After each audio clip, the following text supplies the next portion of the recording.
Just a few days away, the best college curlers across Ontario will be in Niagara for the OCAA Curling Championships, hosted by, of course, Niagara College. Michele O'Keefe and Sean Kennedy join us to fill us in on the event. Sean, it's the second of 3 OCAA championships hosted by the college this year. Yeah, we're really excited about that. To have 3 championships hosted here in Niagara is great for Niagara College. It's great for the Niagara region because it brings athletes and coaches and parents from across Ontario to the championship here in Niagara. We saw with the Canada Summer Games last summer what Niagara can offer for sports tourism, and this is a continuation of that. Oh, it absolutely is, and I think that the Canada Summer Games was a shining example of just the power of sport and sporting events and how that brings communities together in the hosting and then brings visitors to Niagara to experience Niagara in other ways beyond the usual ways that tourists come to Niagara. Michele, the first test case, I guess, was the golf in October.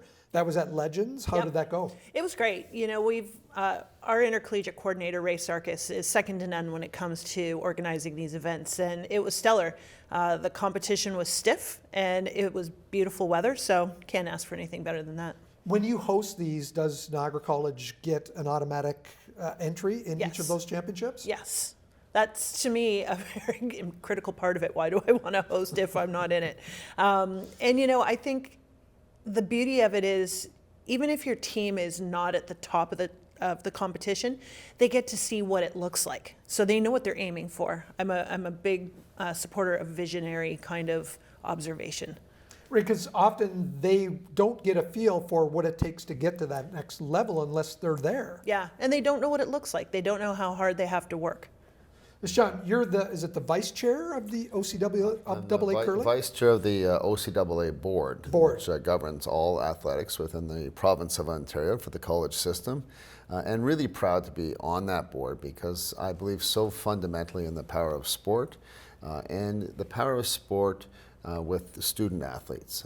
And I, from my own experience as a coach, working with young people and observing and being involved in supporting athletics at the post-secondary level for many years, I've seen so many examples of how sport has enhanced different students' experiences and has, you know, as student athletes, they really are incredibly disciplined and there's so much to be learned from sport. So it really enhances what's being learned in the classroom by our student athletes as they develop teamwork skills, they develop the ability to practice and understand how practice actually then improves performance. Michele, does this also give opportunities for some of the programs to contribute to the actual championships? That's the beauty of Niagara College. You know, we were talking earlier about how many Niagara College alumni work here, and the first step they have in producing sports is our varsity games. So the broadcast program at Niagara College is an amazing partner for us. We work really well with our sport management program, who volunteers and does a lot of our social media work. We have our exercise science students come in and train the athletes and make sure they're all staying healthy. So we're really fortunate that there are amazing programs and leaders of those programs who want to work with us. I read also recently about the physiotherapy clinic, and I imagine that can be utilized to help out during the massage therapy and all of it. It's really strong. Sean, what does it take to put on curling? Where will the events actually take place? Are they happening in Welland and St. Catharines? Welland, all in Welland? Yeah, the Welland Curling Club. That one? Yep, February 9th, 10th, and 11th. And how many people does it take from Niagara College to get this off the ground? That's a good question. I think that Ray's probably got about 20 volunteers lined up, from making sure the teams know where their locker rooms are to making sure the ice is where it needs to be or the quality it needs to be. We actually have to bring an ice person in to manage it.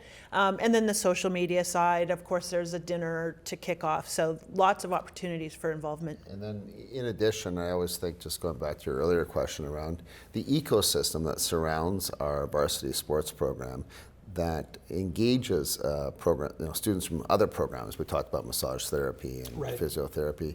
Obviously, our sports broadcasting, our BRTF program, is very involved in I think giving a level of production excellence that is second to none of any college in the country. And it's an incredible experience when we host, as we did with Canada Summer Games. Our broadcasting students were involved throughout that. Everything. We were broadcasting everything.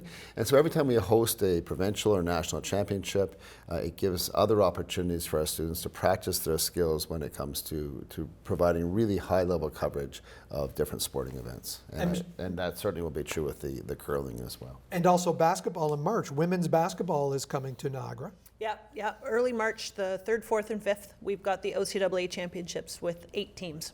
8 teams. Yep. And that's, a little more high profile than the golf and the curling as well. Yeah, the team sport seems to take on a life of its own as opposed to the individual sports. The good thing about curling and golf, though, it gives you an opportunity to shine the spotlight on those athletes who don't necessarily see the spotlight. And our curlers are good. I mean, we've got 2 mixed doubles teams and a women's 4 team, and they're all really good. We recently hosted a bonspiel and came away with some great training games in our pockets and ready to go. Sean, any idea on what you might bid for the 23-24 school year? Well, without showing too many cards here, we have some great plans both in the next year and the years beyond as we continue to build on what we've learned from hosting different championship events, and we always get great feedback from the other teams and from the coaches around the quality of our hosting. So we know that we have a strong track record, and we look forward to many other exciting championship events in the years to come. And Michele, we'll wrap up the dates for curling and where can we watch some of the competition? The dates are February 9th, 10th, 11th. If you don't want to come to the Welland Curling Club and watch it live and in person, you can catch it, the link on our website, goknights.ca. Michele, Sean, thanks so much for filling us in. Go Knights. Thank you, Mike. Thank you.